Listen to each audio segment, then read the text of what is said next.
Muchas gracias, señora presidenta. Señorías, buenas tardes o buenas noches, podríamos decir ya.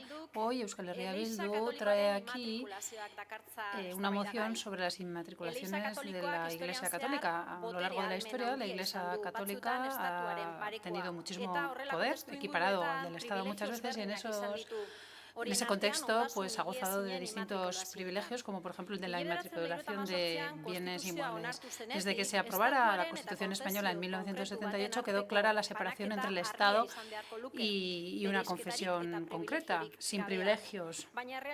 Pero la realidad no ha sido esa. De hecho, ha habido acuerdos preferentes, por lo tanto, ha habido privilegios.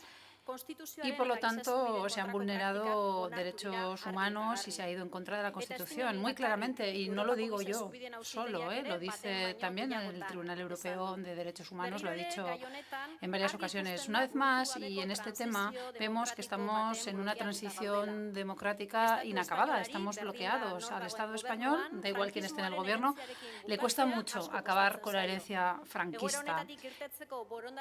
Si hay voluntad para salir de esta situación, este Gobierno, el más progresista que podemos tener, debería dar pasos firmes en ese sentido. Y para nosotros no es suficiente publicar la lista de inmatriculaciones de 1998 a 2015 y permitir abrir vías para que cada uno pueda emprender una batalla legal. No.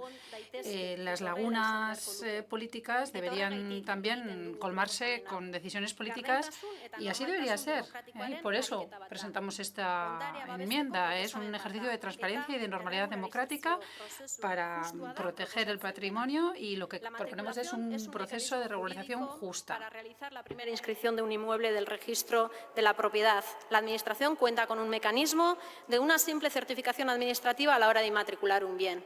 Y a partir de 1947, época preconstitucional, la Iglesia Católica pudo inscribir bienes con un procedimiento análogo, es decir, con una simple certificación eclesiástica. De esta forma, se equiparaba a la Iglesia Católica con el Estado, a efectos de facilitar la inmatriculación, y se pudieron inscribir así bienes a nombre de la Iglesia Católica que no habían sido registrados anteriormente, sin necesidad de aportar título alguno y dándole con ello capacidad a una organización con interés privado de llevar a cabo transacciones las que quiera.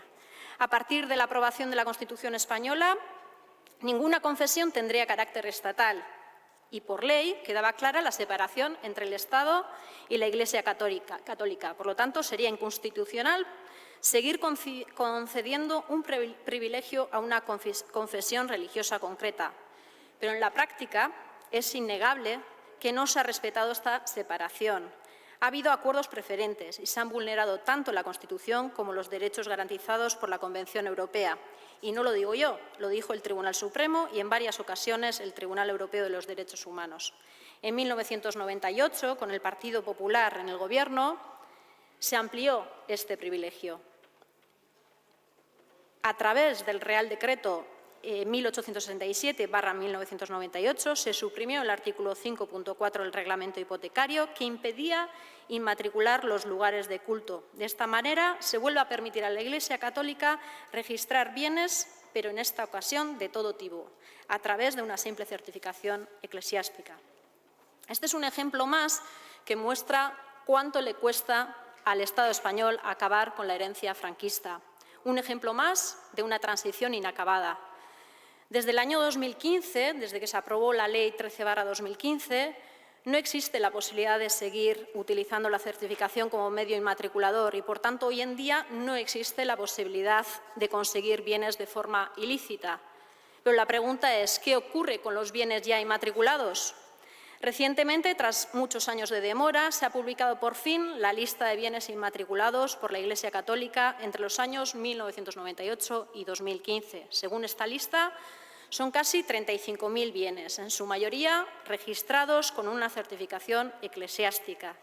Entre ellos, 20.000 son bienes de culto y 15.000 de otros usos. Esta información abre la puerta a reclamar la propiedad de dichos bienes, pero se somete a particulares y a ayuntamientos, que en muchos casos son pequeños ayuntamientos, a la carga de emprender nuevos procesos judiciales.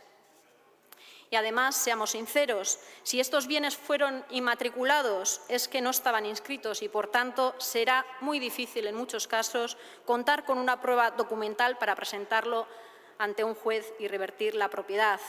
Por tanto, no es suficiente lo que el Gobierno propone. Señorías, estoy convencida que la mayoría de ustedes conoce algún caso en su pueblo de algún bien, sea una ermita, una escuela, un solar, que no está muy claro por qué está en manos de la Iglesia. En Euskal Herria, principalmente en zonas rurales, ha existido un sistema de trabajo colaborativo llamado Auzolana. Los vecinos se organizaban de manera voluntaria para ejecutar trabajos por el bien común. De esta manera se hicieron ermitas, escuelas, caminos, siempre para uso y disfrute comunal, y se cuidaba así lo que era del pueblo y para el pueblo. Sin embargo, la Iglesia católica, aprovechándose de que la gran mayoría eran cristianos católicos, acabaron apropiándose de muchos bienes. Eso sí, sin las responsabilidades fiscales que da la propiedad y en muchas ocasiones sin responsabilizarse también de su mantenimiento. Por todo esto es importante aclarar la situación. Sería bueno para la Iglesia católica y para todos y para todas. Es una responsabilidad del Estado corregir y revertir los errores. Es un ejercicio, al final, de transparencia y de justicia. Por todo lo expuesto, instamos al Gobierno de España, por un lado, a buscar los mecanismos legales necesarios para revertir las inmatriculaciones irregulares con un proceso de regularización que evite batallas judiciales individuales. Los errores políticos requieren soluciones políticas. Por otro lado, consideramos que es necesario declarar nulos los acuerdos de 1979 entre el Gobierno de España y la Santa Sede, simplemente porque son anticonstitucionales. Y, por último, el patrimonio cultural tiene que ser de dominio público. Es una obligación para la Administración cuidar y recuperar el patrimonio cultural. De lo contrario, entenderíamos que estaría incurriendo en dejación de sus funciones e incluso en prevaricación por no revertir la situación y proteger el patrimonio cultural a sabiendas de su injusticia. Por todo ello, pedimos su apoyo. Beste barik, muchas gracias. Eskerrik asko. Gracias, señoría.